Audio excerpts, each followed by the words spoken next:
build a little bit. I'm not going to take the whole 45 minutes. I'm just going to build on what Dr. Love has said. And I just wanted to, again, reaffirm what Pastor Wilkins said, and also Pastor Farr, that we're just giving you a taste of what organizing is. Again, when we do this training, it's usually anywhere from 3 to 5 to 10 days. And so again, what we're going to do this afternoon is just walk you through the process with the hope that you'll take some next steps.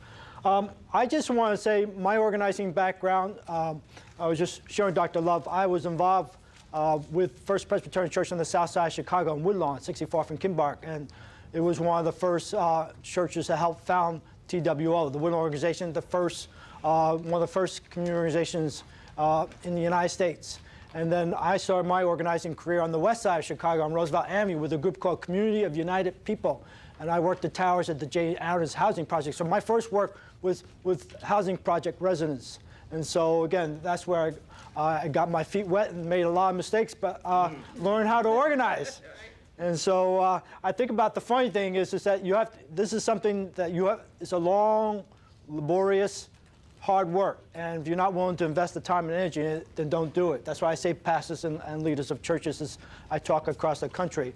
But this is, as I say, this is messy work, but this is church work. Because church is about not just simply ministries of compassion, but ministries of justice. So it's very important to remember and keep that in mind why we as churches are involved in faith-based community organizing.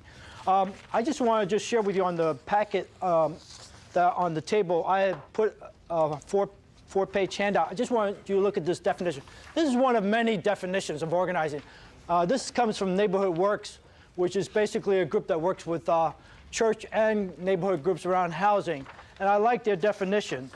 Let me just read it out loud in front of you as you've got it in front of you. Organizing is based on the belief that people have the ability to name their problems and identify the additional information and resources they need to solve them. Again, picking up what Dr. Love has already talked about. Organizing is a process that brings the talents, resources, and skills of people in their community together to increase their collective power to transform themselves and their community and work for social change. Organizing is more than mobilizing and service work. It involves leadership development, building relationships, and consolidating thoughts and ideas into structures, creating sustainable change. Every one of those words is loaded, but very much related to building communities and building organizations to bring about social change. I'm sorry for this pillar. I hate this pillar. It just looks like, no, just feel like cutting it off. But community organizing is nothing new.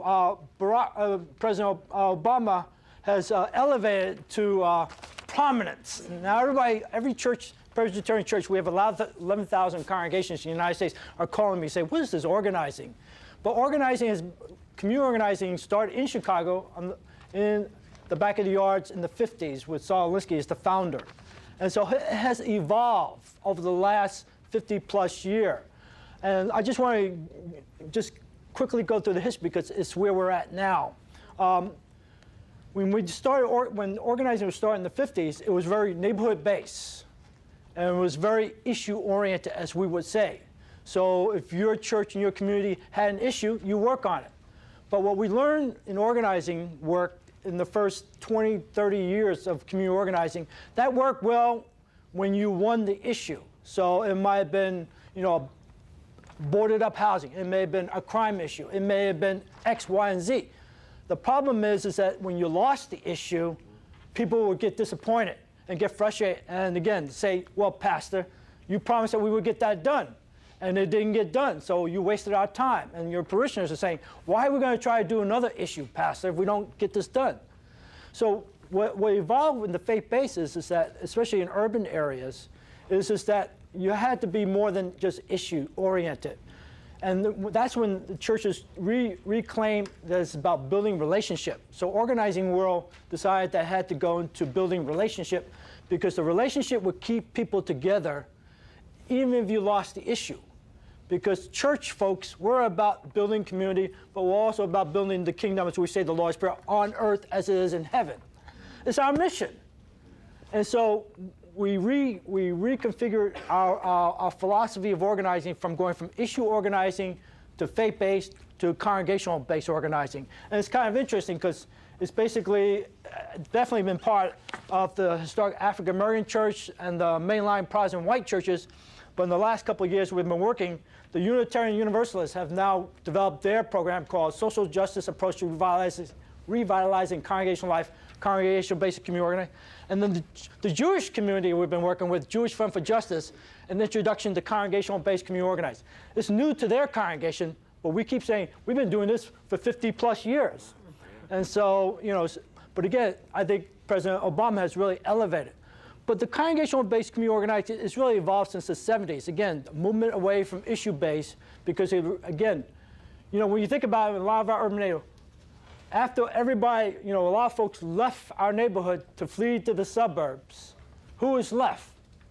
The churches, the liquor stores, the pawn shops, and the few people who couldn't afford to leave anymore or wanted to stay because it was home. So, you know, the churches have always been the anchors.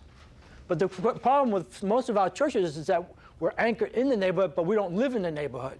The statistics show, national studies show, 90% of folks, regardless of your Kojic, AME, CME, Presbyterian, Episcopalian, Independent Baptist, 90% of our congregation members commute to church. We drive to church, we drive home from church, we drive to Bible study, we drive home, we drive to choir practice, we drive home. We never see the people around who live around the church.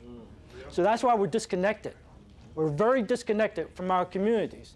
So congregational-based community organizing is a tool. It's not the answer to everything, but it is a powerful tool to help our congregations reconnect with the community. So, but it's kind of surprising because I just spent the last 4 weeks, I spent 60% of my time on the road. I was just going from north of Sacramento, Napa Valley, to South Carolina last week, to downtown Rockford, to downtown Rochester, New York, Rockford, Illinois. And the pastors and congregational leaders asked me, saying,